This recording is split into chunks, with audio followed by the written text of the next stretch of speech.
여러분 안녕하십니까? 세상에 나쁜 팔자는 없다의 사주 멘토 심평 선생입니다. 오늘은 제가 본인의 생일 중에 그 음력 생일에서 태어난 월을 가지고 알아보는 그 간단한 운세에 대해서 제가 좀 설명드리려고 합니다. 자신의 음력 생일을 다 아시죠? 만약 모르시면 이제 달력을 찾아보면 이제 알 수가 있기 때문에 본인의 음력 생일 중에 어느 월인지 일단 아실 필요가 있게 됩니다. 그럼 제가 각각의 언제 태어난지에 따라서 그 음력 생월에 따라서 제가 좀 설명을 드리겠습니다.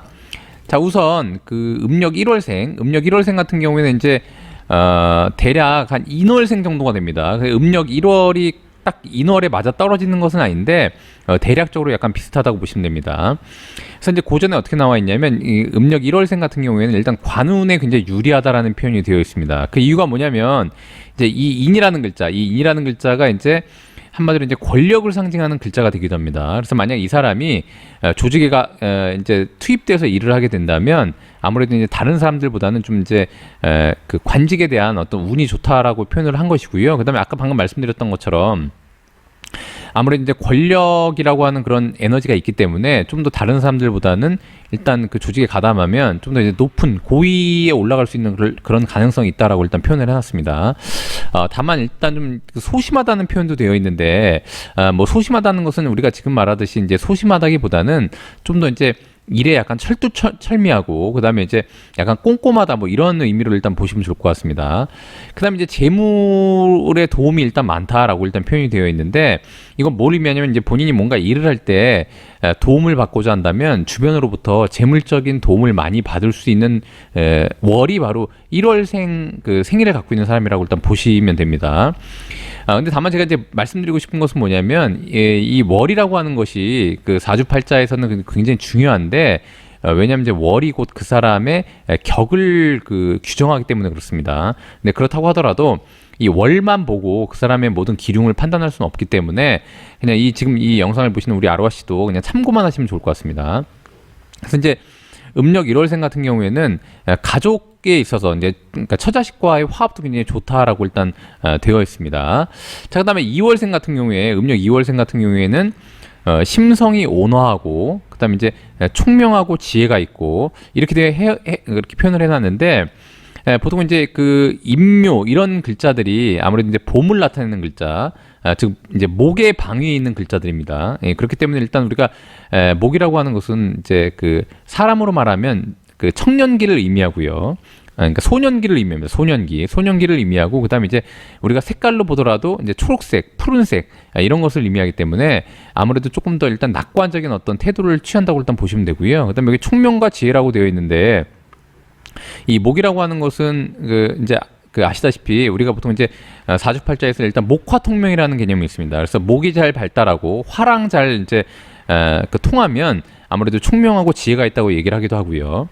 그다음에 이제 목이라는 것은 아무래도 이제 그 지식을 의미하기도 합니다. 우리가 보통 목은 이제 교육적인 그 태도를 취하는 것으로 보통 이제 물상론에서 얘기를 하기 때문에 일반적으로 이렇게 임묘월에 태어난 사람들은 좀 더 다른 사람들보다는 좀 공부하기에 유리하고 지식적인 측면에서 좀 더 유리하다고 일단 보시면 됩니다. 근데 여기 이제 근데 또 뭐라고 되어 있냐면 이제 육친과의 인연이 약간 작다라고 일단 표현을 해놨습니다. 아무래도 이 묘라는 글자는 우리가 그 사주팔자에서 이 왕지라고 해가지고서 그 다른 말로 하면 이제 정의가 되는데 가장 강한 기운을 갖고 있는 글자이기도 합니다. 그렇기 때문에 이제 특히나 그 자오묘유 월에 태어난 사람들은 본인이 한마디로 가장 그 높은 위치에 있다라고 하는 그런 약간 자만심이 생길 수 있는 그런 구조라고 일단 보시면 되기 때문에 아무래도 조금 이제 자신이 이제 좀 자만하면 아무래도 주변 사람들한테 조금 이제 그 피곤한 그런 어떤 그 기질을 발휘할 수가 있기 때문에 육친 인연이 좀 적을 수 있다라는 표현을 한 것 같습니다. 그다음에 이제 어떻게 되냐면 이제 중년의 재물을 그 모을 수 있는 그런 명이라고 이 2월생 그 묘월생 같은 경우에는 일단 표현을 해놨습니다. 자, 그다음에 이 3월생 같은 경우에는 진월생이 되는데 매사에 인내심이 많다라고 일단 성품을 얘기를 해놨는데요. 일단 이 진이라는 글자는 우리가 흔한 말로 이게 곧 이제 토를 의미하는데 이 토라는 것은 중을 의미합니다. 중. 그래서 어느 쪽에 편견을 갖지 않는 한마디로 한쪽으로 그 편중되지 않는 것이고 중토를 의미합니다. 그래서 이 진월생도 그 토를 의미하기 때문에 보통 이제 어느 쪽으로 쏠려 있지 않고 보통 이제 중화에 좀 더 가깝다고 보시면 됩니다. 그래서 다른 사람들보다는 아무래도 이 진월생이 좀 인내심이 있다라고 일단 표현을 한 것이고요. 여기 보면 뭐라고 되어 있냐면 일단 초년은 평탄하고 중년에 복이 있고 말년에 일단 영화를 누린다 이런 표현이 되어 있습니다. 그래서 이 진생 같은 경우에는 현재 만약에 이 영상을 보시는 우리 아로하 씨가 뭐 그동안 조금 본인이 좀 힘들었다고 한다면 이 말년에 영화를 누린다고 하니까 말년까지 희망을 잃지 마시고 열심히 노력하시면은 굉장히 좋은 명이 될 거라고 일단 보여집니다. 자, 그다음에 이제 4월생 한마디로 이제 이 명리학에서도 이게 사자가 되는데 뱀월에 태어난 월이 되는데 여기 심성은 불안하다라고 일단 표현을 해놨는데 이건 이제 무슨 의미냐면 이제 사라는 글자 자체가 역마를 의미합니다. 역마. 그래서 이제 보통 보면 이제 여기는 이제 심성이 불안하다고 표현을 해놨지만 그게 아니라 이제 보통 이제 좀 역동적으로 움직이고 좀 한마디로 이제 굉장히 지금으로 말하면 이제 영업적인 어떤 형태를 많이 띈다고 볼 수가 있게 되는 것이죠. 그래서 사실은 엄밀히 말하면 활동 범위가 일단 넓다라고 일단 볼 수가 있습니다. 근데 이제 옛날 사람들이 보면 이렇게 많이 돌아다니고 하는 그런 어떤 구조를 보면 조금 이제 뭔가 심성이 불안정하고 일단 약간 불안하다고 일단 보게 된 것이죠. 근데 뭐 요즘의 형태로 볼 때는 이렇게 심성이 불안하다는 의미보다는 조금 역동적으로 많이 움직인다 뭐 이런 의미로 보시면 됩니다. 그다음에 이제 자수성가를 한다 이런 표현이 되어 있는데 이제 이건 뭐냐면 이제 아무래도 그 선친의 도움을 받는 것보다는 본인이 좀 더 활동적으로 움직여서 가업을 일으킨다 이런 명으로 일단 볼 수가 있게 되는 것이고요. 특히 이제 4월생이 이제 그런 기질이 많다라고 일단 보시면 됩니다. 그다음에 여기 또 뭐라고 되어 있냐면 이 4월생 같은 경우에는 이제 일반적으로 초중년에는 주로 평탄하고 이 말년에 대발한다 이런 의미가 있습니다. 그래서 사실은 이 사라는 글자가 겉에서 볼 때는 화지만 이제 우리가 이제 사유축 운동을 통해서 이제 금 운동을 하게 되는데 결국에 뭐냐면 이제 사라는 글자는 금을 만들어내기 위한 첫 번째 글자가 됩니다. 그래서 금이라고 하는 것은 제가 늘상 말씀드리지만 이 금전을 의미하는 글자가 되기 때문에 한마디로 금 운동이 완성되는 한마디로 중말년에 좀 더 좋은 영향을 끼칠 수 있다라는 의미로 일단 보시면 될 것 같습니다. 그래서 일단 말년을 굉장히 기대해 보면 좋은 팔자다라고 일단 볼 수가 있고요. 그다음에 음력 5월생 같은 경우에 그 역시 이제 5월생이 되는데 일단은 선량하고 그다음에 심성은 온화하다라고 표현을 해놨는데 사실 이 5라는 글자는 이제 그 우리가 오행으로 보면 화가 됩니다. 화. 화라는 글자는 여러분도 아시겠지만 보통 우리가 사물에 비유할 때 일단 불에다가 비유를 하지 않습니까? 즉 뭐냐면 일단 따뜻하고 온화하다고 일단 표현할 수가 있는 것이고 특히나 이 5월 같은 경우에는 아무래도 이제 화가 가장 왕성한 시기라고 일단 볼 수 있습니다. 그래서 일단 태양 에너지가 가장 그 강한 시간이 5시 아니겠습니까? 그러니까 즉 뭐냐면 이제 심성이 온화하고 뭐 심성이 온화하면 당연히 선량할 것이고요. 이렇게 보시면 되고 그다음에 이제 권세와 권위가 있는 명이다라고 얘기를 했는데 늘상 말씀드린 이 오라는 글자는 사실 양 중의 양입니다. 즉 왕지 중에서도 가장 왕지를 의미하게 되는데 한마디로 그 에너지가 가장 한마디로 번창한 시기를 의미하게 됩니다. 보통 이럴 때 이제 한마디로 이제 이제 일행선사도 우리가 이제 사주팔자에서 논할 때 이 오라는 글자를 한마디로 이제 화후 영화 이래서 굉장히 그 부귀영화를 누릴 수 있는 명으로 일단 표현을 해놨고 그다음에 이제 이 오라는 글자를 천복이라고 했습니다. 그래서 복을 누릴 수 있는 명이다라고 일단 표현을 해놨는데 이 월에 이 오라는 글자가 하나만 있는 것만으로 해도 다른 사람들보다는 사실 우울증에 걸릴 확률이 상당히 떨어지게 됩니다. 왜냐하면 그게 화가 강하기 때문에 그렇습니다.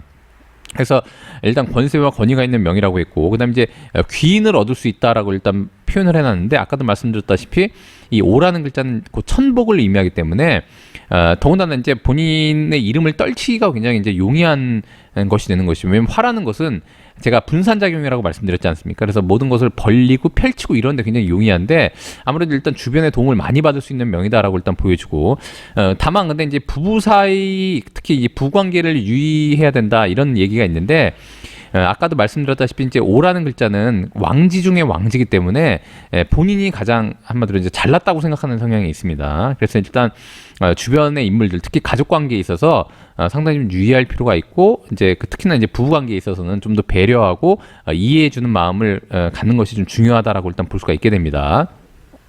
자, 그다음에 6월생 같은 경우는 이제 미월생이 되는데 성품이 굉장히 정교하고 그다음에 영리하고 그다음에 이제 예술적 감각이 굉장히 뛰어나다라고 얘기를 했고 그다음에 이제 기획력이 있고 말년의 부귀를 누린다고 이렇게 얘기를 해놨습니다. 그래서 6월생은 곧 미월생이 되는데 이 미라는 글자 같은 경우에는 한마디로 이제 그 숫자로 보면 10토가 됩니다. 그래서 아까도 말씀드렸듯이 이 진월생처럼 마치 그 항상 그 어느 쪽이라도 그 편중되지 않는 그런 좀 바른 마음을 갖고 있다고 일단 보시면 되는데, 일행선사는 이 미라는 글자를 귀도에다가 배당을 해놨습니다. 귀도, 그러니까 귀신의 어떤 세계에다 배당을 해놨는데, 이 귀신 세계라고 해가지고 뭐 이상한 게 아니라 한마디로 이제 정신 분야라던가 예술적 감각이 뛰어나서 뭔가 영특함이 있는 약간 그런 명으로 일단 표현을 해놨습니다. 그래서 굉장히 그 예술적 감각이 뛰어난 어떤 그 요소를 갖고 있다고 일단 보시면 되고요. 그 다음에 이제 이 미라는 글자는 한마디로 이제 그 화와 금의 그 중간에 위치하고 있습니다. 그래서 그런 것들을 잘 중재하고 어떤 그런 역할을 하는 것이 바로 이 미가 되는데, 그렇기 때문에 뭔가 일을 추진할 때 A와 B를 잘 연결시키고, 그 다음에 A도 만족시키고, 그다음 B도 만족시키는 그런 기획력을 발휘하도록 되어 있습니다. 그래서 이 미월생 같은, 즉 음력 6월생 같은 경우에는 굉장히 뭔가를 만들어내는 능력이 일단 뛰어나다라고 일단 볼 수가 있습니다. 그다음에 일단 말년에 굉장히 부귀하다고 얘기를 했기 때문에, 또 이 영상을 보시는 우리 중년 아로하 씨 같은 경우에는 말년에 굉장히 부귀하다고 하니까 지금 뭐 본인이 조금 힘든 상황에 있다고 하더라도 말년을 위해서 좀 더 열심히 노력하고 인내하시면은 필히 아주 멋진 날이 될 걸로 일단 믿습니다. 자, 그 다음에 이제 7월생 같은 경우에 이제 그 음력 7월생은 이제 신월생이 됩니다. 여기 뭐라고 돼 있냐면 일단 자비롭고, 그다음에 선량하고, 그다음에 섬세하다 이런 표현이 있는데, 이 섬세하다라는 표현은 왜 그러냐면 이 신이라는 글자가 제가 늘상 말씀드렸지만 이제 현침이라고 해서 이 갑신 묘오신이 곧 현침입니다.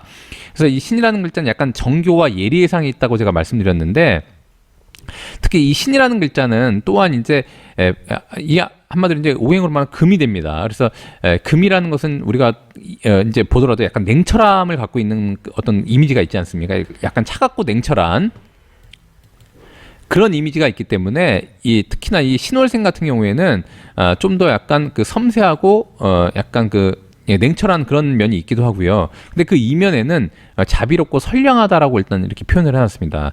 이 신월 같은 경우에는 우리가 이제 명리학으로 보면 일단 가을에 해당하기 때문에, 가을이라고 하는 것은 열매를 따서 그러니까 모든 것을 이제 풍족하게 해주는 그런 그 그 성질을 갖고 있죠. 그래서 많은 사람들한테 어떤 베푸는 그 열매를 베푸는 것과 같이 봐서 자비롭고 일단 선량하다고 얘기를 한 것이고요. 여기 보면 이제 뭐라고 되냐면 초년은 평탄하고, 그다음에 중년은 속일, 중년에는 약간의 복이 있고요. 그다음에 이제 말년에 특히 부귀하다라고 얘기를 했습니다. 자, 그다음에 이 8월생 같은 경우에 이제 6월생이 되는데, 여기 보시면 이제 총명하고, 한마디로 이제 좀 더 총명하다라는 의미는 이 유라는 글자 자체가 이제 금의 왕지를 의미합니다. 그래서 금이 굉장히 강한 것을 의미하는데, 보통 이제 이런 경우에 여기도 나와 있지만 이제 공사 구분이 확실하고, 그다음에 이제 뭔가 한마디로 예리한, 뭔가 예리함, 그러니까 한마디로 예리하다는 것은 뭐냐면 이제 뭔가 사물을 인지하고 뭔가 학문적으로도 약간 예리한 기질을 갖고 있습니다. 그렇기 때문에 이제 외부에서 볼 때 상당히 이제 일단 총명하다고 느껴지고, 그다음에 공사 구분이 굉장히 명확하기 때문에 이런 사람일수록 좀 약간 정직한 성향이 있습니다.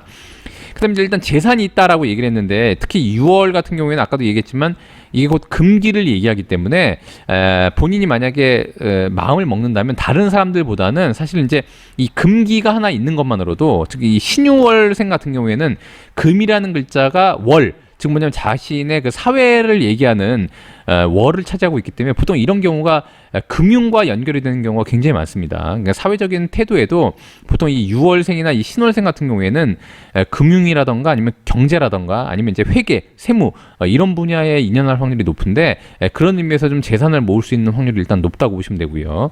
그다음에 이제 학문적으로도 좀 뛰어나다고 일단 얘기를 했고, 그리고 또 뭐라고 돼 있냐면, 요 말이 조금 약간 특이한데, 고향에서 사는 것보다는 고향을 떠나면 굉장히 대귀한다라는 표현이 있습니다. 그래서 이 6월생 같은 경우는 특히 뭐 해외와 인연을 한다거나 아니면 외국에 유학을 하는 그런 시간이 있다거나 아니면 뭐 해외 사업을 한다거나 외국과 연결되면 상당히 좀 일단 좋다고 볼 수가 있고요. 그다음에 이제 고향을 떠나서 일단 이제 타지에서 뭔가 일을 하더라도 상당히 좀 좋은 팔자다라고 일단 볼 수가 있을 것 같습니다.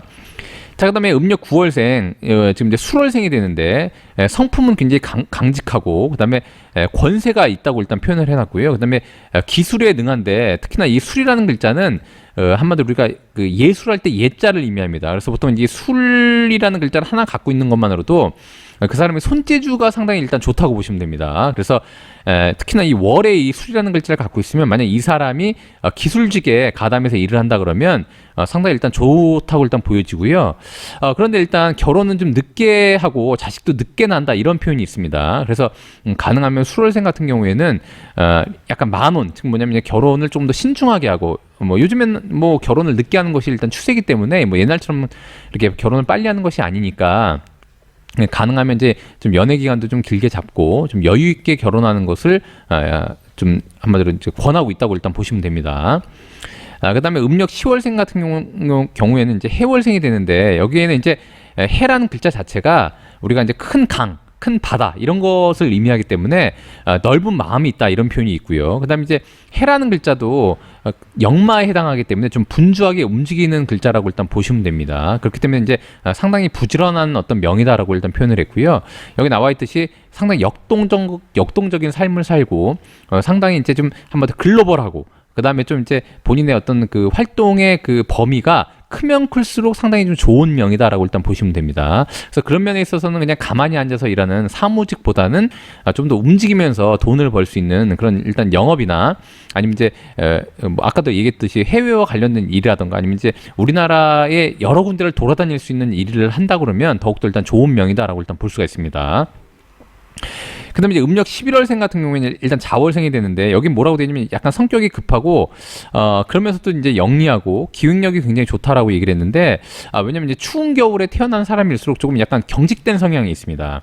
왜냐면 이제 화라는 것은 곧 이완을 의미하고요. 이제 수라는 것은 응고를 의미하기 때문에 보통 이제 그 겨울에 태어난 사람들 이렇게 한마디로 해자축 이런 월 그러니까 수의 방위에 태어난 사람들이 약간 좀 더 약간 조급한 성격이 있다는 그런 그 의미가 되기도 합니다. 그래서 그런 것들을 좀 주의하시면 좋을 것 같고요. 그 다음에 이제 아무래도 이 자월생 같은 경우에는 아무래도 이제 추운 어떤 그 한기가 굉장히 강하기 때문에 다른 사람들보다는 좀 더 이렇게 만성 질환이 있을 확률이 일단 높다고 보시면 됩니다. 근데 이제 여기 뭐라고 되냐면 말년에 굉장히 부귀한 명이라고 되어 있기 때문에 이 11월 즉 자월생 같은 경우에도 좀 열심히 노력해서 좀 미래를 대비한다면 말년에는 굉장히 좋은 명이 될 수 있을 거라고 일단 보입니다. 자, 그 다음에 마지막으로 음력 12월생 같은 경우에는 축월생이 되는데 한마디로 어학에 굉장히 능하고요. 이 이유는 뭐냐면 이제 우리가 물상론에서도 이 축이라는 글자를 입으로 보기도 합니다. 그 다음에 이제 축이라는 글자는 이제 그 화계지이면서 그 다음에 이제 금의 고지가 되는데 이 금이라는 것이 곧 소리를 의미합니다. 그래서 보통 이런 경우에 이제 어학 능력이라던가 아니면 이제 소리 분야에 좀 남들보다는 재능을 발휘할 가능성이 일단 높다고 보여지고요. 그렇다 보니까 일단 표현력이 좋고 그런데 좀 질병에 주의하라고 얘기를 해놨는데 왜냐면 이제 이 축이라는 글자 자체가 이제 액을 의미합니다. 그래서 보통 이제 다른 사람들보다는 약간의 그 감기라던가 기타 등등의 여러 가지 질병에 좀 더 일단 약할 수가 있기 때문에 평소에 좀 건강 관리에 좀 더 신경 써야 되는 월이 바로 이 축월생, 즉 음력 12월생이 됩니다. 그래서 다른 사람들보다는 조금 더 이제 영양제라던가 아니면 운동이라던가 이런 걸 좀 챙겨서 하시면 일단 뭐 크게 걱정 안 하셔도 될 것 같고요. 그다음에 이제 또 자수성가를 해서 재물 창고를 갖고 있는 명이라고 보시면 되는데 왜냐하면 이 축이라는 글자 자체가 금의 고지, 즉 금고를 의미합니다. 그래서 여기는 이제 한마디로 그 쉽게 얘기하면 돈 창고를 의미하기 때문에 이렇게 돈 창고를 갖고 있으면 다른 사람들보다는 돈을 모으기가 좀 더 수월하다고 보시면 됩니다. 그래서 보통 이런 경우에 이제 자수성가를 해서 돈을 모으는 명이라고 이렇게 그 고전에 표현이 돼 있기 때문에 열심히 노력하시면은 다른 사람들보다는 더 많은 재물을 모을 수 있는 그런 명이다라고 일단 보시면 됩니다. 자, 오늘은 제가 이렇게 각각의 태어난 음력 월에 따른 간단한 그 운세에 대해서 좀 말씀드려봤는데요. 도움이 되셨길 바라고요. 도움이 되셨다면 구독과 좋아요 부탁드리고 여러분이 구독해 주시면 희망은 제가 드리겠습니다. 이상 세상에 나쁜 팔자는 없다의 사주 멘토 신평 선생이었습니다. 감사합니다.